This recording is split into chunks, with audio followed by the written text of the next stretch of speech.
Hello everybody, this is Solartiger with another solar power video. Today is Tuesday the 19th of July and the weather is very sunny. It's very sunny, it's hot outside and the temperature is supposed to reach the low 30s degrees centigrade today. So it will reach 90 Fahrenheit today. It's very hot. So outside it's very bright and you can see the three 100-watt solar panels wide in series, as I have a MPPT charge controller and the Rutland 913 outside. There is no wind today. It turns very occasionally, and that's outside. If I bring you inside, this is the solar power system. This is the solar cabinet with my new charge controller, the EP Solar Tracer 3215BN. This is a 30 amp charge controller. The input can take a voltage of up to 150 volts, and on 12 volt system you can hook up a maximum of 400 watts of solar panels. I have 300 watts of solar panels. As you can see, I tidied up the cabinet and I removed all the unnecessary stuff, so now it's just the solar stuff. As you can see outside, the weather is very sunny, and you can see on the amp meter that we're bringing in approximately 2 amps from the solar panels. With the wiring, there's a 10 amp breaker for the solar panels, a DC breaker, and a 32 amp breaker for the battery bank. These are proper DC circuit breakers. These are not AC ones. We have the charge controller. This is a 30 amp charge controller, so you can put 30 amps into the batteries, but the load output can only supply a maximum of 20 amps. So the output is wired to a load master switch and to a circuit breaker. This is a 5 amp circuit breaker, but it's adequate for my current needs. This is a dual AC DC circuit breaker. It can work up to 125 volts DC, so you should have no problem with 12 volts.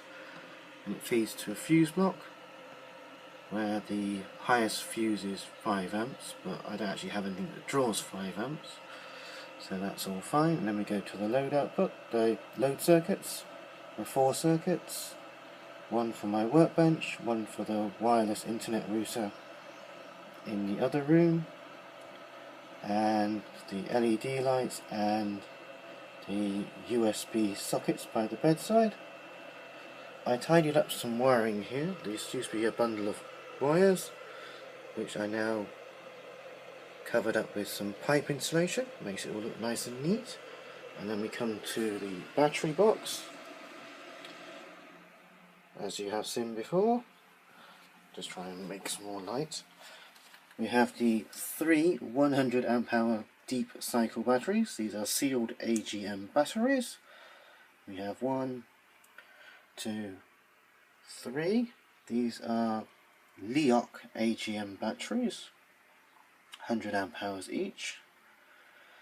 I have replaced my battery interconnect cables, so now we have the 16mm cable connecting the batteries together, and the main line that goes up to the charge controller. I made some changes to the wind side as well. The wind comes from the Rutland 913 outside. It comes out of the terminals on the wall. You follow the cable and it now goes to the Sunsaver MPPT. That was my old solar charge controller. It's the MPPT controller, 15 amps. And I connected the wind generator to this, I was having problems with the other cheap solar charge controller that I was using.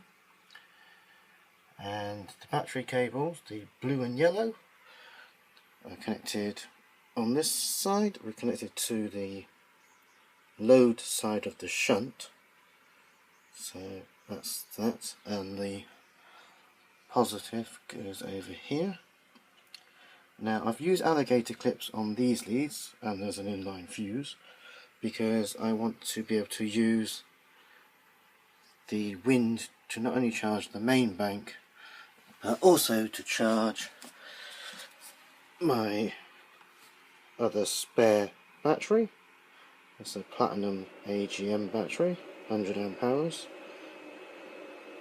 This battery holds a better terminal voltage than the others, that's why I have to have it separate. Otherwise this one would discharge into the others. So I got this battery fairly cheaply. So that's what we have over here. Now there is a fuse in the line that goes to the wind charge controller. As I said, you should always put a fuse in any line that goes to the positive of the battery, in case there's any fault down the line and you won't have a short circuit followed by a fire and lots of smoke. That is a safety thing. You can hear the inverter running. I've run this all night long and it's powering my fan. As the weather is very hot, I am using the fan heavily.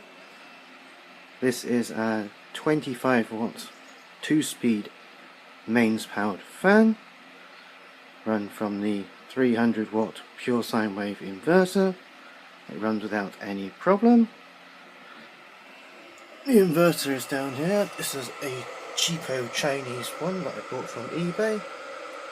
It's a Kosen pure sine wave 300 watt inverter.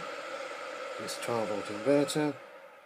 It's a maximum of 300 watts, but I have never actually exceeded 200 watts on this inverter, and it serves me well, and it ran all night long and all of today so far. And that's how that is. If I take you to the charge controller, has a remote meter, plugs in on the grey cable, which goes round the desk to the meter, and I will show you something on the meter. It's hard to see as it's very bright, but from the solar panels we have a voltage of 53.4 volts at a current of 1.6 amps. When we are feeding into the battery bank terminal voltage is 13.6 volts at 5.8 amps, and on the DC load side I am drawing 0.6 amps, so I have just a few DC things running. If I push some buttons on the meter, you can see the date and the time. So far we have produced 100 watt hours, and you can see some stats there for the charging system. Okay, you can see that the battery bank is at 13.6 volts and currently putting 5.5 amps in, but do bear in mind I am running the inverter and that is drawing current out, so more on that later. The solar panels are producing 53.4 volts at 1.6 amps, which is 83.7 watts, so good going there. The controller temperature is 35.4 degrees. My DC load is drawing 0.6 amps, which is 8.3 watts.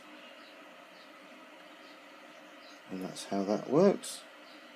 I take you over to the battery monitor. This is the NASA BM1 Compact. Just change the brightness setting. Okay, see the battery bank voltage is 13.4 volts. I'm actually putting 3.6 amps into the batteries, That is less than what the charge controller is saying because I am drawing current to power the inverter. So the battery monitor is actually telling me what is going into the batteries. So 3.6 amps in this case. I press the time button. My batteries are 88% charged, and if I carry on at this rate, my batteries will be charged up in 10.7 hours. That's fine. And that is an overview of the system. The system is working great. And until next time, this is Solartiger saying goodbye, and thank you for watching. Thank you.